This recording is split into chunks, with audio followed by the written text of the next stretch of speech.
ప్రముఖ డైరెక్టర్ రాజమౌళి తెలుగులోనే కాదు ప్రపంచవ్యాప్తంగా కూడా గుర్తింపు పొందిన రాజమౌళి గారు మరి సినీ రంగాన్ని వదిలేసి యూట్యూబ్లో షార్ట్స్ ఫిల్మ్స్ చేసుకుంటున్నారా?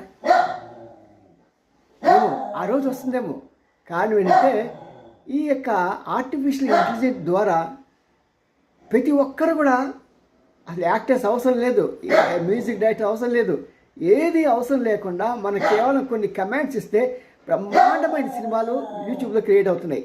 అది ఫుల్ లెంత్ సినిమాలు కూడా అవడానికి అవకాశం ఉంది. ఎందుకంటే చైనా ఈ మధ్యనే ఒక సాఫ్ట్వేర్ రిలీజ్ చేసింది, దాంతో ఫుల్ లెంత్ సినిమాలు కూడా ఈ యొక్క ఆర్టిఫిషియల్ ఇంటెలిజెన్స్ ద్వారా జరుగుతున్నాయి.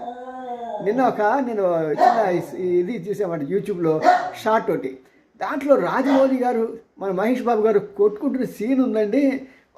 అది నిజంగా అద్భుతంగా ఉందన్నమాట. నిజంగా ఒక ఇద్దరు మనుషులు ఒరిజినల్గా కొట్టుకుంటే ఎలాంటి ఫీలింగ్స్ ఉంటాయో, ఆ చుట్టుపక్కల ఉన్న వాళ్ళంతా ఎలా పారిపోతూ ఉంటారో, ఇవన్నీ పూర్తిగా కేంద్రీకరించారు.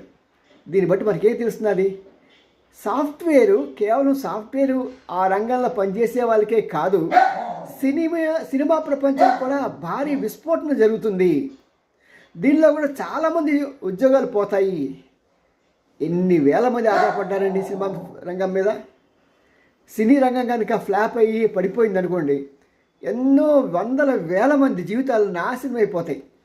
ప్రత్యేకంగా ఈ పాటి డబ్బు సంపాదించుకొని ఉన్న వాళ్ళైతే పర్వాలేదు, కానీ అలా కాకుండా చాలామంది యాక్టర్స్ ఏంటంటే ఏ రోజుకి ఆ రోజు ఈ జూనియర్ ఆర్టిస్ట్ పాపం వెళ్తాడు, ఆ రోజున ఫుడ్ దొరుకుతుంది, బ్రేక్ఫాస్ట్ దొరుకుతుంది, వాళ్ళకి అదే హ్యాపీ.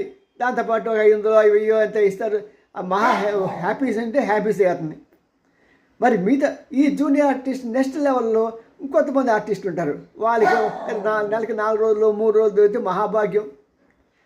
మరి ఎవరైనా అంటే లాభించేది అందరూ పోతారండి. కేవలం ఇక టాప్ యాక్టర్స్ ఒకరు ఇద్దరు ఉంటే వాళ్ళతో ఉంటుందేమో, అది కూడా డౌటే నాకు.